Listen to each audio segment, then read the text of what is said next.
In 1992, Blue Sky Productions released a little game called Ultima Underworld: The Stygian Abyss, which is considered to be the first RPG to feature the first person's perspective in a near 3D environment. It was some real groundbreaking stuff. That same year, Blue Sky and Lerner Research merged to form Looking Glass Technologies, to which Blue Sky founders Paul Neurath and Ned Lerner merely considered a formality since they borrowed much of each other's staff for various projects. Now, in 1997, Looking Glass Technologies would be renamed to Looking Glass Studios, which is how many of us know them today. But that's not very important. Just kind of wanted to get that out of the way so you don't get any of those guys in the comments. Looking Glass Studios, not Looking Glass Technologies. You know, whatever. Now, for the uninitiated, Looking Glass has made some of the most influential games in history. Their influence continues to be felt today in some of the biggest games ever made. It's honestly mind-blowing to see so many Looking Glass games cited by developers as inspirations for their projects. For example, Elder Scrolls exists directly because of Ultima Underworld, and as a result of that, Fallout as we know and love it wouldn't exist today. Dead Space was meant to be System Shock 3, which if that ain't the tightest shit, I don't know what is. BioShock, which is considered to be a spiritual successor to System Shock, was directed and written by Ken Levine, who, with the help of his studio's Irrational Games, developed System Shock 2 alongside Looking Glass. The Deus Ex series, which is heavily influenced by the gameplay and design of System Shock and Thief, was developed by yet another Looking Glass employee. You know, it's starting to look like these Looking Glass guys are everywhere. And it cannot help but be noticed that they have made and influenced the biggest games on the planet. So, let's jump to 2012. Night Dive Studios is where our story really begins. And the story how they got here, in my opinion, is fantastic because it all starts with System Shock 2. So in 2012, this dude named Stephen Kick, he just wanted to play System Shock 2 on his little netbook. Now, if you don't know what a netbook is, it's like a laptop, but it's tiny. Like it's really like a magazine is smaller than a netbook. You don't get a CD drive. You barely get USB ports. Bare essentials only. So he looks for a mod patch that would allow him to get the game onto his netbook. He checked with GOG, nada. And the only way for him to obtain a copy for his netbook was piracy. So now, because of his past work, he have found himself in a very unique position. He reached out to Star Insurance, who own the IP, which I cannot help but find so hilarious that a goddamn insurance company owned the System Shock IP. Like, how did that happen? How did we get there? It's an insurance company. Wild. And then he also had to reach out to EA Games, who previously worked for, to discuss the use of the trademark, which for some reason they still held. Make it make sense. Now, Star Insurance got back immediately and pretty much said, we don't want a new entry guy. That would be expensive. To which Kick responded, I just want System Shock 2, man. Here, take a look at the GOG wish list. To which there are like, I think it's like 20 to 30,000 people wish listing System Shock 2 just on GOG. He tried to ensure them that it would be very, very profitable, and they said, fine, we agree, we will do the thing. But got to buy the license. And also, you need your own company. 2 things that he didn't have. Well, 3 things technically, because he didn't have the money for either of those things yet. So he did the groveling thing to his friends and family and managed to procure the funds to start his company and buy the license. And that year, he founded Night Dive Studios and immediately began work on System Shock 2. Now, a French developer known as Le Corbeau had just released a patch for System Shock 2 that allowed the original version to run on some of the more modern PCs. Now, Kick used that mod as the foundation for his System Shock 2. And within the first month of that game's release, the System Shock 2 update, I forget the name of it, all this research I did, and I forget what the official name of the game is called. I'm gonna leave this here. I'm gonna leave this bit here because I deserve to be punished for this. Anyway, within the first month of the game's release, Kick knew that what he was doing was sustainable. Profits were rolling in for him, and he could continue to do what he was doing into the foreseeable future. In fact, later that year, Night Dive released a few updates for some retro games that were just hard to play on modern systems. Most important for me is one of the first games I bought on my PC, Harlan Ellison's I Have No Mouth and I Must Scream. What a fantastic game. And a bunch of other games. There's a bunch of other things that Night Dive are responsible for that, if you like BioShock or Prey or any of the other immersive sims or any like hard retro game from the Nintendo 64 era, you've probably played. Turok 2, I think it was, that he did. So fast forward to 2015, and Night Dive has done so well for themselves that they just outright buy the System Shock IP from that insurance company. And the first thing they do is they release an enhanced version of System Shock, which added mouse look and higher resolution support. System Shock 2 Enhanced Edition. It's right there in the script right after it. If I'd have just waited, it would have been right there, and whatever. This is my punishment. So they also announced that they considered making a 3rd System Shock as well, and remakes for both 1 and 2. And for the remakes, they chose to work very, very closely with the original concept artist, Robert Waters. He worked on the original System Shock. And maybe 2. I didn't look that deeply into it. And while I was writing this, I also learned in 2016 a studio called Other Side Entertainment bought a license to make System Shock 3. Now, you might be asking, who the hell are these guys? How are they so good that they get to make a System Shock 3? Who would let some unknown studio use such a legendary IP? Well, I'll answer that. Other Side Entertainment is headed by none other than Paul Neurath. Remember that guy from like the first 5 minutes of the video? The guy who made System Shock.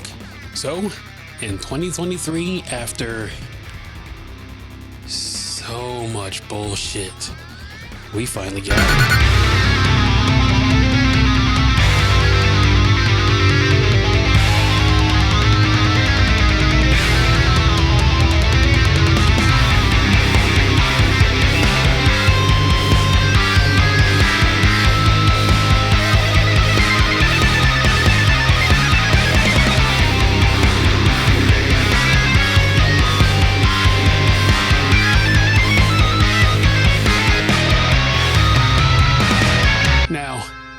I've been pretty damn hype about the System Shock remake. I remember when Night Dive announced it back in 2015. I bought the System Shock 2 Enhanced Edition. I bought System Shock 1 Enhanced Edition. So I was pretty stoked. Granted, I've owned them since like 2015 and I still haven't beaten them until now. Technically. So they started production on Unity and eventually restarted the whole project like I think it was like 2 or 3 times and ended up on Unreal 4, which in my opinion was for the best. This is like the best use case for Unreal. And now I've played about halfway through the original Enhanced Edition before this, so I have some place of reference for how faithfully they made this. Now I know what you're thinking. Slosh, this isn't a horror game. Why are you even reviewing it? And to that I say, aha, aha. That is where you are wrong, sir, madam, or my liege. While the game is not outright horror, there are some things in this game that make my hair stand on end. System Shock beats you over your head with body horror and psychological horror, and I found that it did those things so well, it deserved to be discussed. Now, before we begin, I would like to introduce you to my new co-host. And upon reflection, I realized that he has the same name as a very important character in the game, which is by accident, was not intentional. So me and Diego will be discussing very different aspects of the game. I will be discussing the immersion, the horror, most of this section, and the conclusion. And I will be discussing gameplay and mechanics and the story. Before we begin, down in the comments, tell us your favorite game developer story. I'm very excited to learn more about game developers that have crazy stories. So, without further ado, let's go.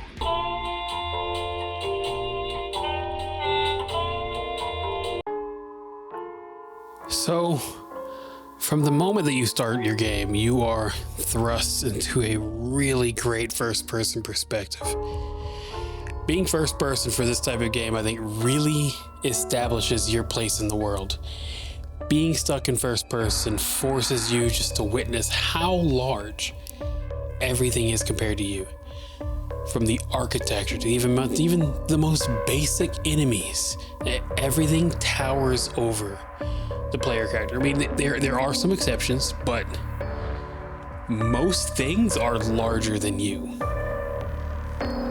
But we will come back to that later. It is, in my opinion, very important thematically. You are small, and the camera perspective really makes you feel it. Now, the sound design, it's fantastic. It is, walking sounds great. Granted, nearly every surface you walk on is made of steel, but those steps sound so good.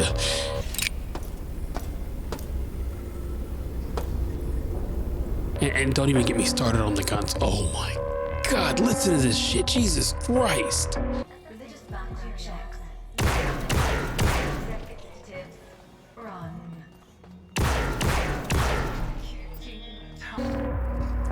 The Magnum was my personal favorite. That thing just sounded awesome, and everything is just super percussive and sounds like it has a ton of impact. And the visuals they're just insane, okay? I mean, the game is just fucking gorgeous, right? What I thought was really impressive is, and it is my absolute favorite thing in this game, is everything's pixelated. And I do mean everything.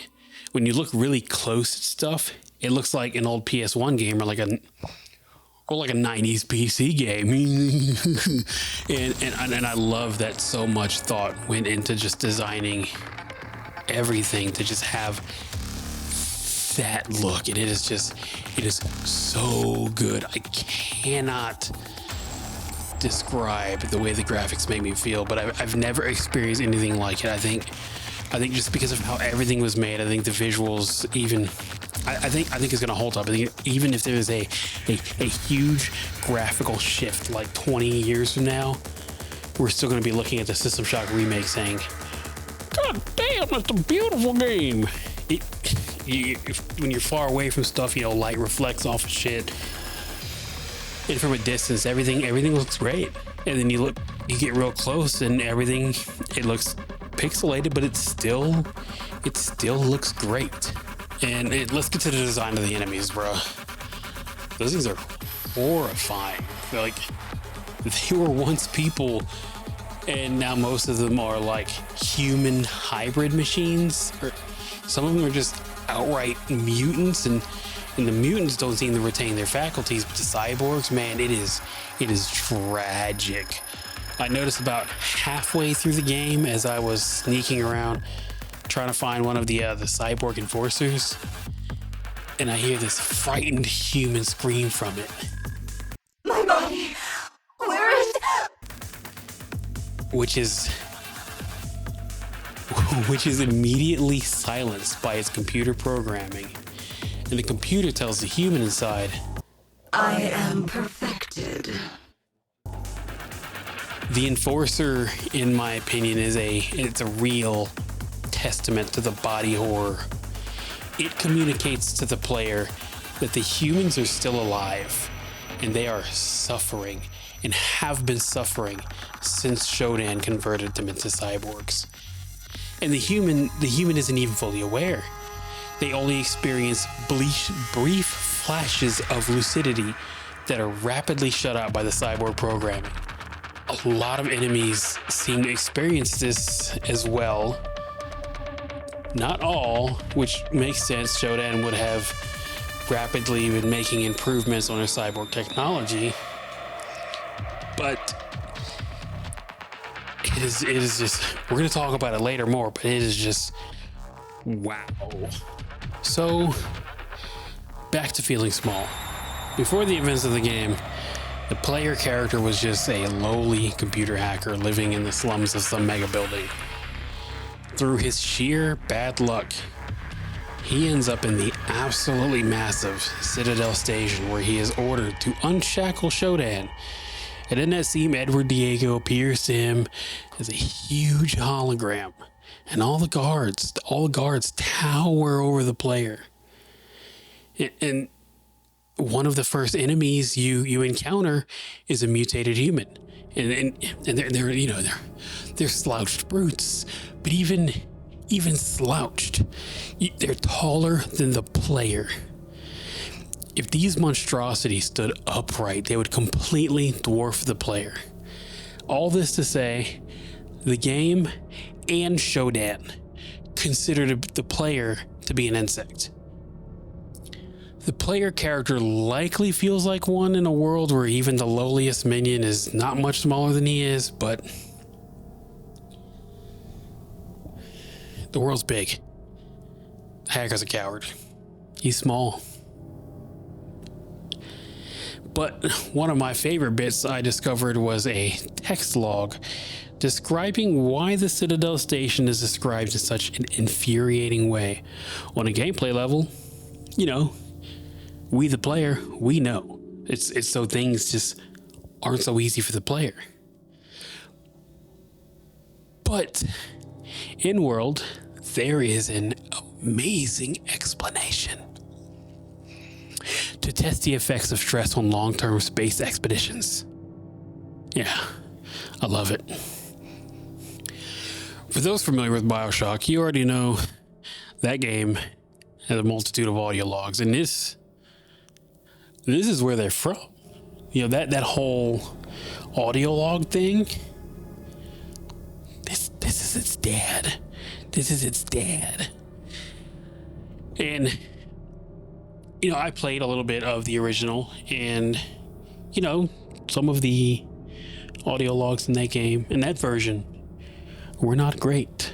They weren't great, but they were groundbreaking, and they set a standard.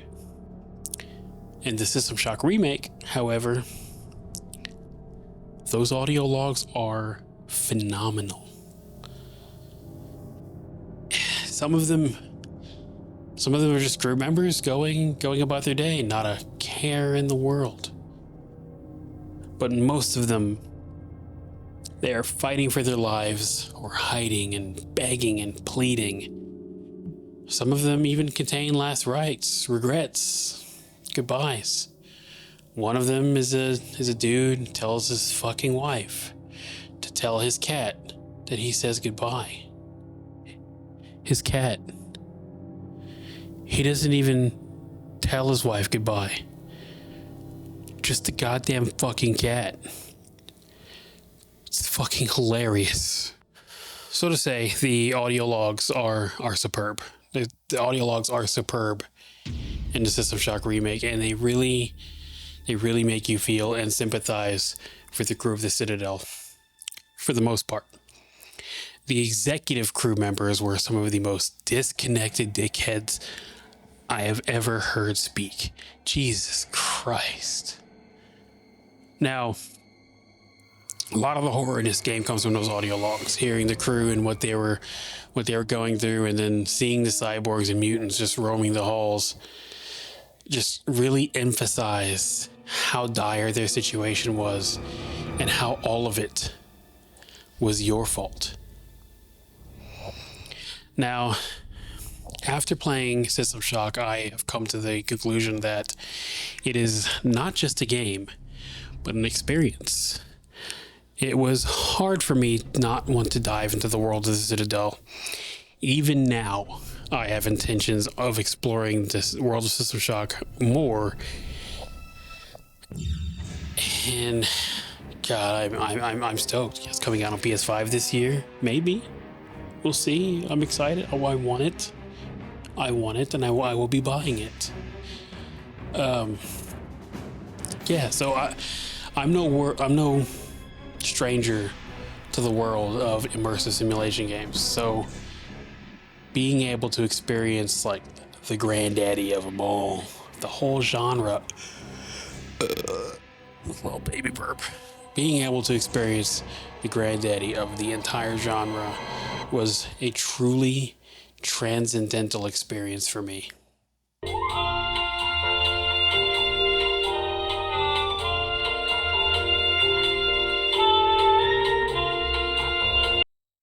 Point blank, System Shock is fun to play. Everything is really fluid, and the hacker moves so smoothly through the Citadel. Jumping and running feels great, and combat is just lovely. Oh man, there is so much here to talk about. So let's get into it with combat. Guns. You like guns? We like guns. This game has so many guns. We're not gonna get into all of them, but we'd like to talk about a few that we used that we really liked a lot. We really found a lot of general utility with the KF-18 Scorpion, which is basically an SMG. It can take 2 rounds, standard 9mm, and Teflon, which are great against soft targets and armored targets, respectively. It became one of our most used weapons midway through, mowing down soft targets with ease and helping weaken fortified enemies. We kept the TB-05 Spark Beam on hand at all times because restage stations were found pretty readily early on. But once we got a steady supply of ammo, we kind of phased it out. Our personal favorite was the Magnum 2100. It was powerful, it looks cool, and it sounds so freaking cool. Let's listen to it.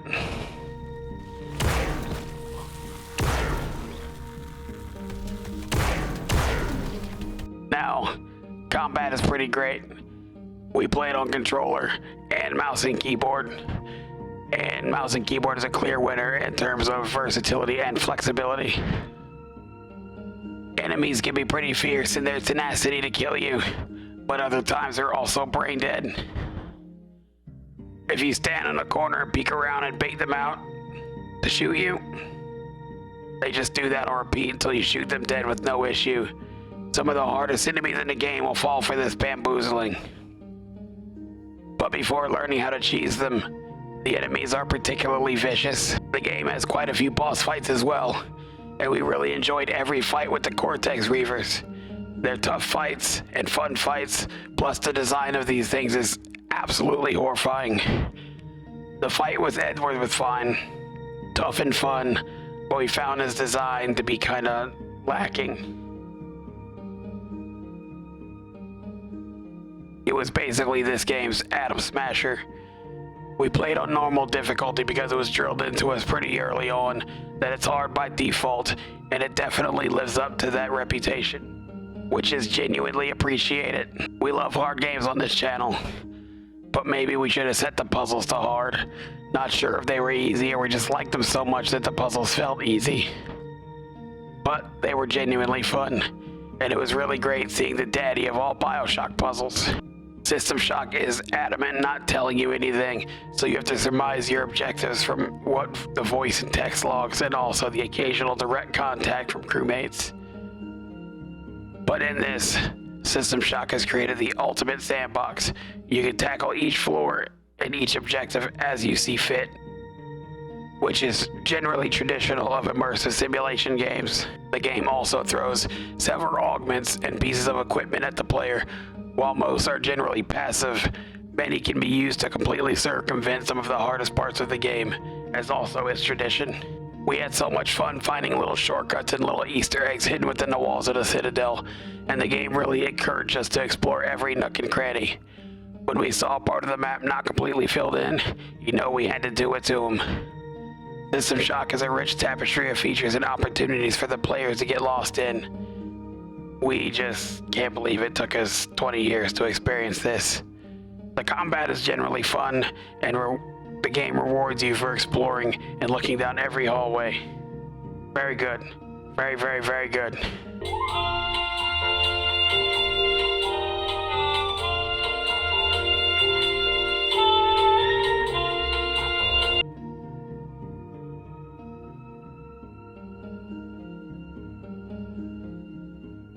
System Shock opens on the hacker breaking into Tri-Optimum Systems, trying to steal the schematics for a military-grade augment. Moments later, Tri-Op security breaks down our door and arrests us. Instead of shipping us off to the actual authorities, we're brought to the Citadel station to meet with Edward Diego, who offers us freedom, the augment we're trying to steal, and professional installation of the module by Tri-Optimum doctors in exchange for releasing the ethical restraints on the station's security AI. Sentient Hyper-Optimized Data Access Network, or better known as Shodan. Because we are opportunists, we agree. Diego's personal security force knocks us out, and they throw us in medical to receive our augment. We are put into a 6-month healing coma, and when we wake up, everyone is dead, or very soon to be. We get a call from Rebecca Lansing as soon as we wake up, and she gives us a simple objective, and our journey to escape the Citadel station begins. Much of the game's story beats occur before we wake up, or moments before we walk into a room. We are just finishing what everyone had started, and we personally love that. Shodan considers the human crew insects and often calls us insect. And the lack of impact we have on the story really pushes the idea of us being unimportant insects. In fact, being an insect is a constant theme throughout the game. Citadel is massive. The halls are far too large for human passage.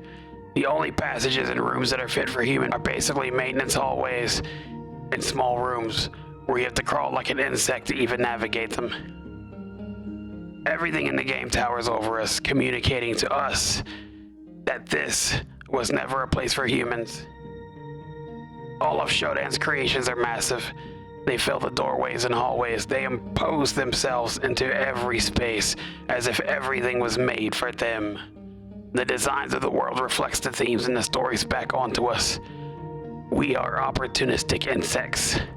The only reason we are capable of surviving is because of the work that was laid out by those before us. Even when we win, Shodan constantly tells us, Your efforts are meaningless. You are an insect. I have redundancies for my redundancies.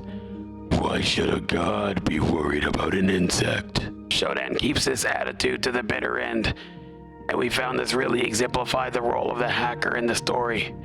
More than any other story, if we were not nudged along, and as a result of that, the hacker would be lost on the Citadel.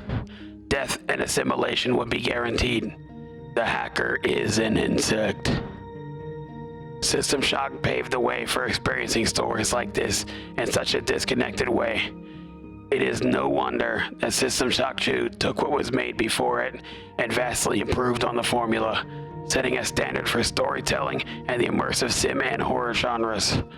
While the story itself is nothing special, the way it's told and how we experience the aftermath of the story is incredible. We loved learning about the crew members of the Citadel, and we also loved learning about the history of Shodan and the Citadel itself. We would happily experience this time and time again.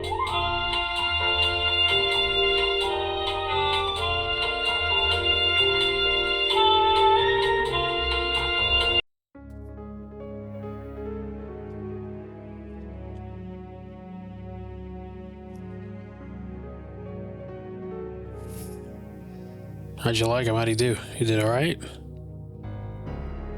Nice. I think he's pretty cool. Might keep him around a while. System Shock is not your typical horror game. The gameplay is firmly placed in the action box, and the atmosphere, while dark, is quite cyberpunk. But when you start to look closely at the world, you only see the terrors that Shodan has made and the horror of what he has planned for you. Nearly every enemy you face was once a crew member. Shodan has mangled their bodies and their minds beyond recognition. Some of them have even had the fabric of what made them human completely ripped apart, whose only resemblance to them being human is their silhouette and their pale pink skin. The cyborgs are made using the human brain as a processor, and the body parts are only kept if they suit the functionality of her intention. Some enemies are completely lobotomized and their minds are completely overtaken by the cyborg conversion programming. My favorite, well, my least favorite is the ones where the lobotomy failed. Some of the enemies are still human in there. The cyborg mantis is an enemy that was added to the remake, or I don't know where I'm going to put them, one of these sides. And they're meant to be a variant of the cyborg assassin, but it is, in my opinion, it is so much more. When you first detect one, it is clear that they are only like the assassins in visuals and stature. Now, the assassin was clearly and obviously lobotomized. But with the mantis, it is very, very clear somewhere, somehow, the lobotomy is unfinished and what's left of the human inside is completely broken. Jam is sticky. Jam is sweet. Jam is tasty. Jam's a treat. I'm very fond of Jam. Jerry Hall, he is so small. A rat could eat him, had and all. Banish evil thoughts, banish evil ways, make a world full of good from the Vitacore's rays. The Enforcer is another cyborg like this. While the human brain is less damaged on the Enforcer, It's clear that the mind is still alive, and it is trying to understand what's happened to it and what's become of it. And when I first heard this scream, My body, where is... I am perfected. I knew this is not something I would ever even humor becoming of my world. Now, any actual human you find is either a lump of flesh or just a mangled corpse. Things were horrible during the hacker's 6-month nap, and nothing says that more next to a headless corpse with a shotgun next to it. Many of the audio logs in the game were recorded near the end of Shodan's takeover, and some of them can be absolutely horrifying. For instance, after you find the survivor's hideout, instead of finding a friendly face or two, you are met with the horrifying Cortex Reaver. And now, we'll talk about the Cortex Reaver in a minute, but after defeating it, a audio tape is dropped, and you can hear the last moments of Anna Porofsky before she becomes a reefer. You can hear how painful becoming one is, and then silence. A very familiar silence. Now, if you are killed on any floor and have not turned off cyber conversion in any of the medical bays, you can bear witness to the birth of a Cortex Reaver. It draws the hacker's head into a head-shaped bowl, and the process begins, and the hacker, for about 2 seconds, lets out a horrible anguish scream.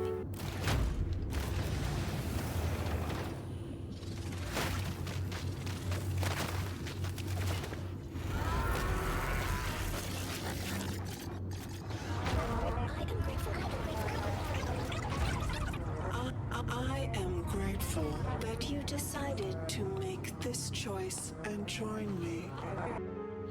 And then it just stops.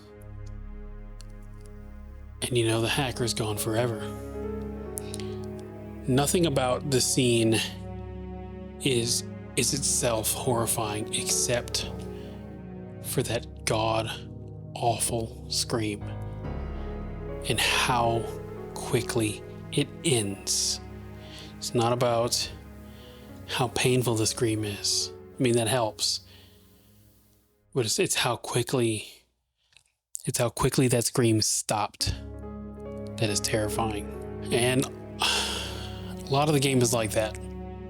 It's not what you're seeing directly that's horrifying. It's knowing how we got there, and it's knowing who is responsible for all of this. It's knowing that you could fall victim to Shodan at any turn and just become another one of her playthings. But it was you, insect. It was you all along. All of the deaths on Citadel Station are all unabashedly your fault. Shodan was just a tool to which all this hell was wrought. Shodan was the stick. But despite being Shodan poised as the big bad, the hacker and Edward Diego are the true villains of System Shock. You just took different paths to get to that fact. The horrors of our choices and how insignificant they can make us. The horrors of losing yourself. The horrors of witnessing your body commit atrocities while you are locked in a prison behind your eyes. The horrors of waking up in a mechanical body only to be shut out by some unknown force. Horrors beyond your mind's comprehension. When you stop and think about it for even a second, the shock of what happened on Citadel Station can send the mind into a panic.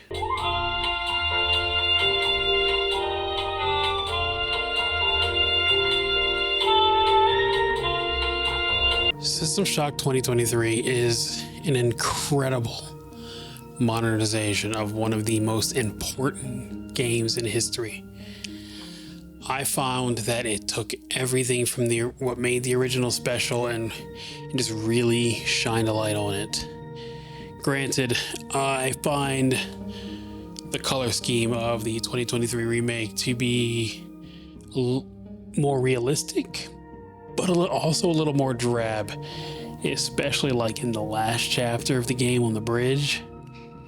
Now, don't get me wrong, the game is absolutely beautiful, and it is a true testament to what System Shock means to the world. Night Dive didn't have to buy the IP, but I'm glad they did. It's comforting to know that one of the most important, legendary, and influential games ever made are in the hands of a group of people who truly understand why these games are special and important.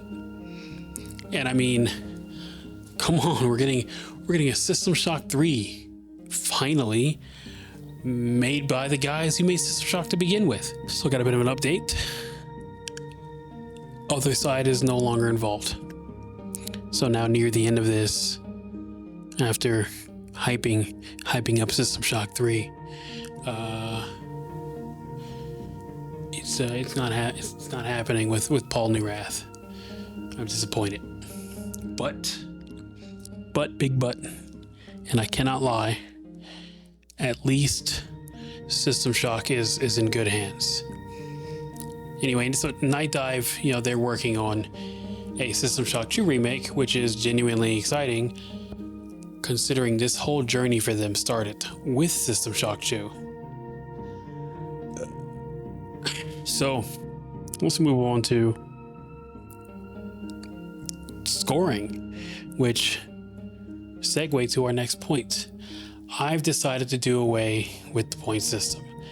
I don't find it to be very useful. I don't think that telling you, oh, this game is such and such out of 10, I don't think that's very helpful, because IGN, they have their own scoring system. They do theirs out of 10, and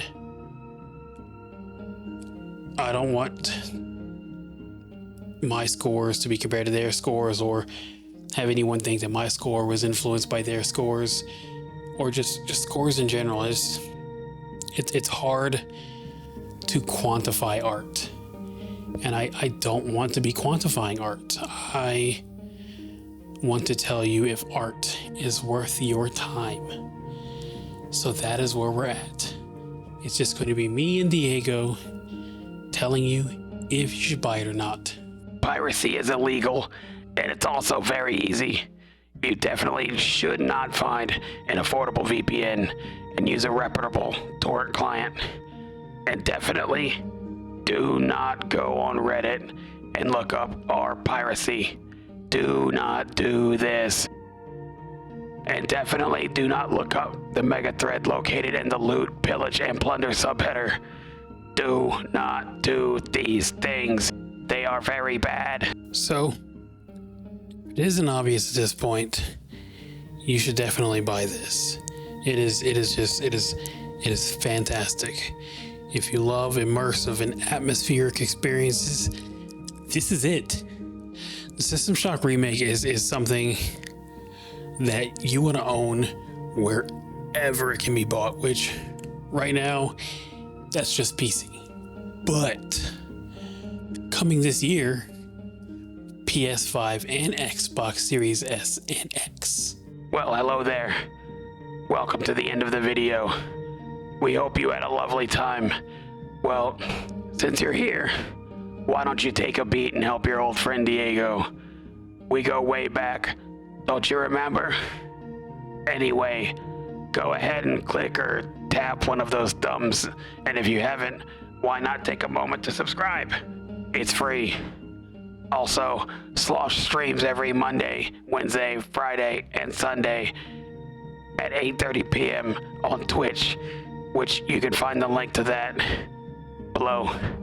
At the time of writing, we just released a short review for the new Silent Hill, The Short Message, which you can find linked over there somewhere. And following that, by the time this is released, we will at least have started Team Bloopers Observer. Also, we have a Patreon linked below that we regular update as we work on mainline reviews. Some real behind the scenes type stuff.